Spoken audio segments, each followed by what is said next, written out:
What's up, guys? And today I have a deck profile of my friend's Frog Monarchs. If you want to duel against him, you can find him on Dueling Network at Frieza1000. And he's just gonna go through his choices, starting off with the monsters here. All right, so yeah, Frog Monarchs. It's a little weird to play it in the current meta. It's kind of the deck's old, but I've tried to update it so it can compete with the meta And win a YCS. Yeah, maybe no, it's not going to win a YCS, but it's a really fun deck, and I made it work really well, and it's very competitive with the top decks. This is I've tested this deck. I've been building it for years, and I'm very proud of it. So anyway, so the first monster is 3 Swap Frog. That's pretty basic. You just want to dump the Treeborn and Ronin Totem, and also make rank 2s. So this card is incredibly versatile. And then we play the 2 Mathematicians too. More dumping of Treeborn, and also this can dump Glow Bulb, and you get the draw power too. Swap Frog's a little better because if they negate Swap Frog, you just return it to the hand. So that's why I play the 3 swaps and the 2 Mathmans. It's really nice to have 5 dumpers. Then we just play the 1 Treeborn. I see a lot of decks play 2, but I prefer to play 1 just because by the time they banish, like if they somehow find a way to banish the 1 Treeborn, by the time you like fish for another Treeborn, you've just taken too much time and you're gonna lose anyway. That's Ultimate Italian. Yeah, it's Ultimate Italian. It's really nice. Wonder who got that for you. Yeah. But anyway, you really only need the 1. I used to play this at 2, and I played it for years, and I found myself never wanting the second one. And you really don't want to draw the card, so it's actually perfectly fine at 1, because you have other ways to tribute summon 2, so the 1 is perfectly fine. And then I play the 1 Ronin Totem. Fat ass. And it is a fat ass. This helps you get the rank 2s going, mostly, but also in case you need the second tribute fodder for Light and Darkness Dragon or something, it works for that too. And then we play the 1 Glow Bulb, searchable by Mathematician and Foolish Burial, and it gets you into the formula for the extra draw, last minute tribute fodder if you need it, and your other synchros. So it adds versatility to the deck. It's pretty good. That's it for the Frog section / tribute fodder section. Then it's the Monarchs. I actually only play 8 of them. I play 3 Caius. This is really standard. I shouldn't have to explain that.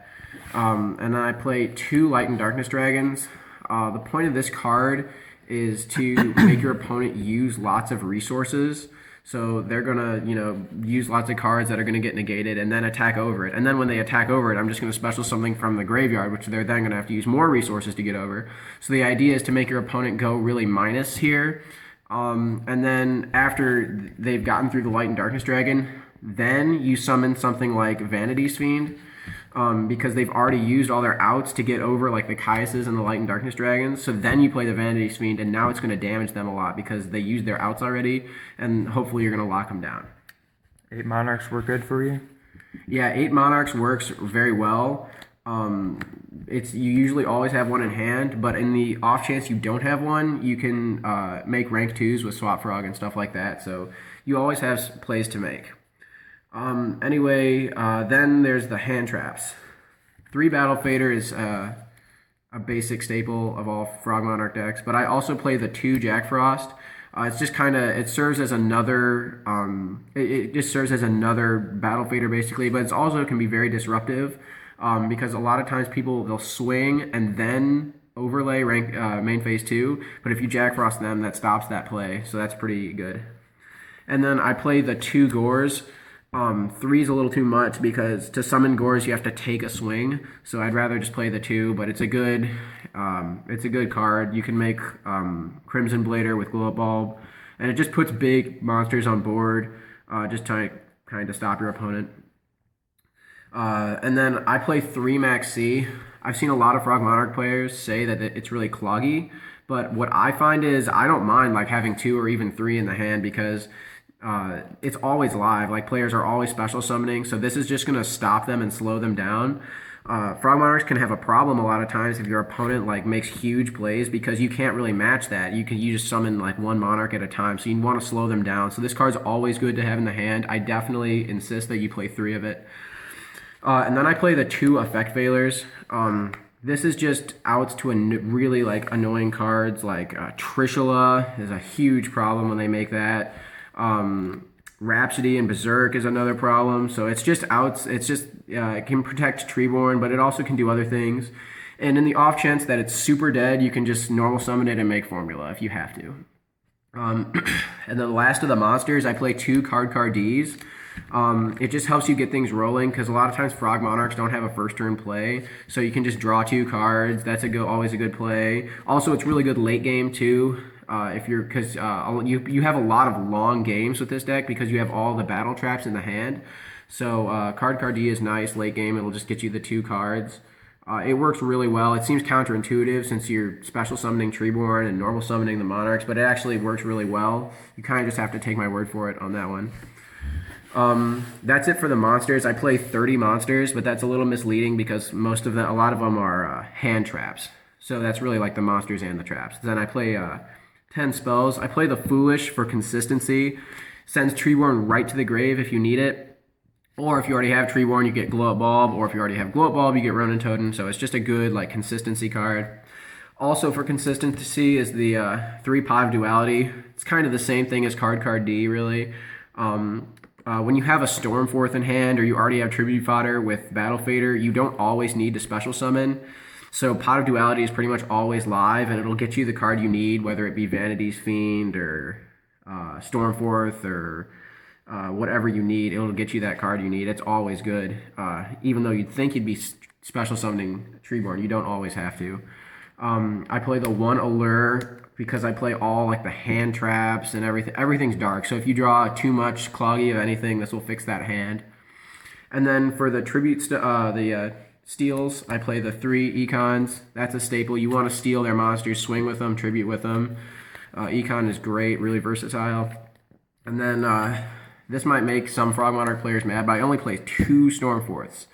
The reason for this is because I used to play 3 because I know it's insanely good, but I only have the 8 Monarchs, so it was actually very cloggy at 3. Econ's better, so the 2 actually works perfectly well. I understand if you want to play 3, but for me personally, 2 works better. Call me crazy, but anyway, so that's the main deck. It's pretty consistent. I try to use cards that are good against everybody, but my deck tends to do a lot better games 2 and 3 because of my side deck. I side in the 3 Majesty's Fiends a lot of time because this will just shut down a lot of decks. This kind of shuts down Necros because it forces them to go minus to get over it, so that's really good. Kind of shuts down Teller Knights, Burning Abyss. This just shuts down everything, so I don't know why I don't main it.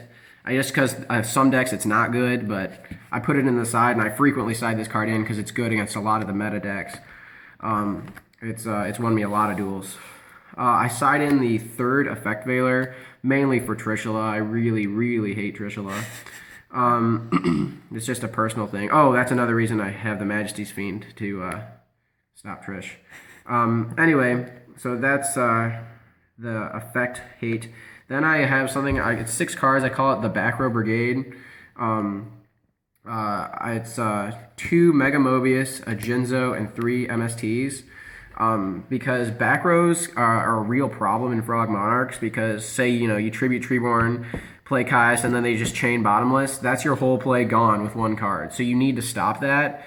So if your opponent is playing back row heavy, that they might win game 1 just off that.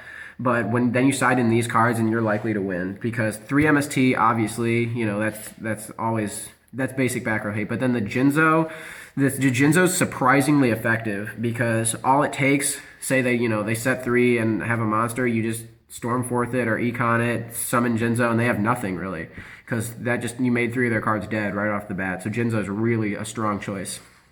And then Mega Mobius, this card is incredibly good. I think it's very undervalued. I don't see people playing this, but it's amazing in Frog Monarchs because all you do is you tribute Treeborn Frog, 1 other monster, and then you target 3 of their back rows, and they're destroyed automatically. They can't chain them or anything. It's like triple Night Beam. This card, if you can resolve this and they have 3 back rows, you're just going to win, basically.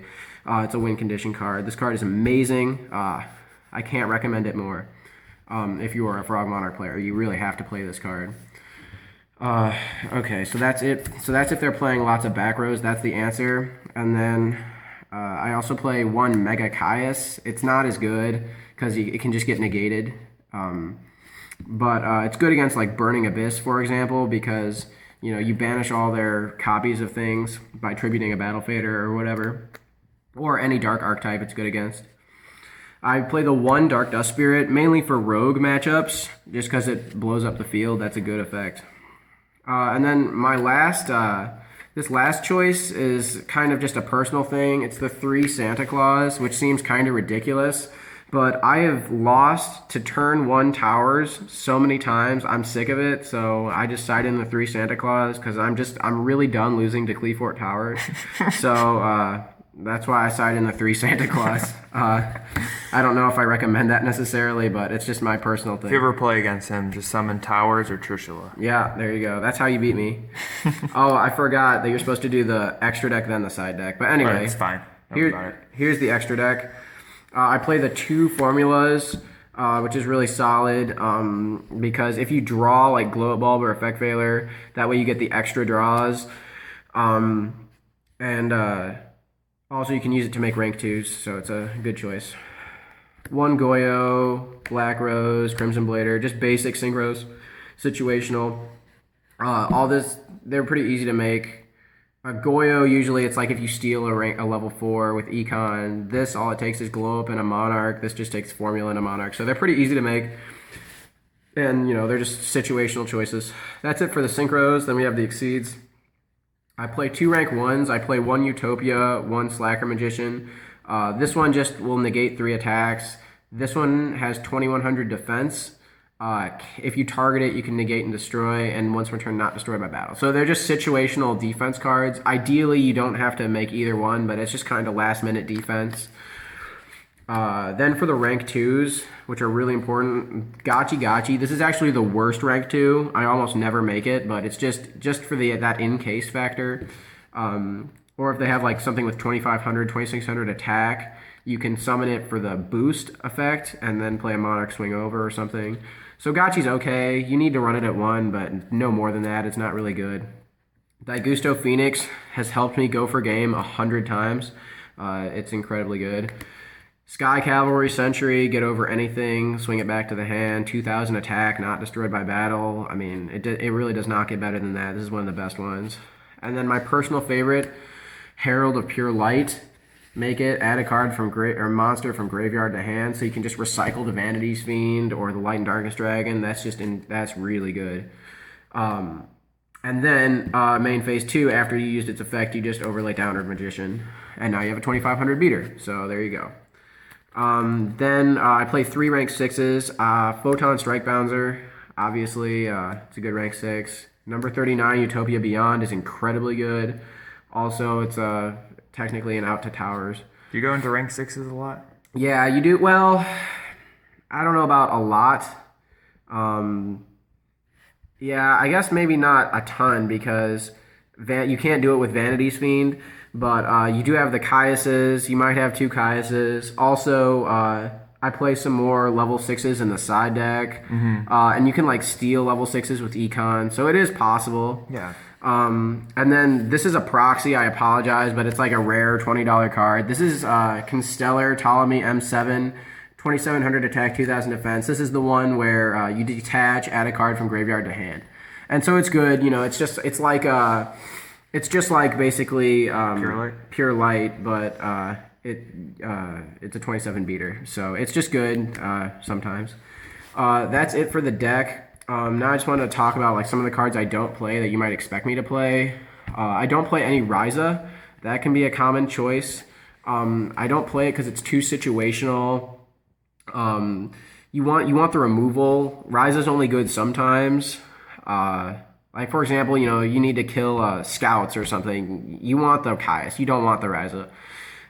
What else do I not play? I don't play Creature Swap. I admit that card's really good, but it's also very situational because it's only good though if they have 1 monster on field. If they have 2, then it becomes not so good. So Creature Swap is kind of a no-no. And then the last card I've seen some Frog Monarchs play that I personally don't like is Mask Change 2. Yes, it's really good in that you can use Fader, Jack Frost to go for Dark Law. You can use Treeborn to go for Acid. That is really strong, I'm not going to lie, but the problem is you have to discard, and that reason alone I don't play it because you don't plus very much in Frog Monarchs. The idea is to make your opponent minus. So Mass Change 2, it's too costly. That's plain and simple. I don't want to discard a card. And that's it. Other than that, I think my deck is pretty straightforward. I've had a lot of success with it. Shout out to Silver Shadow for letting me do the deck profile. That's all I got. Thank you. All right, stay tuned for future videos. Silver Shadow 18 signing out.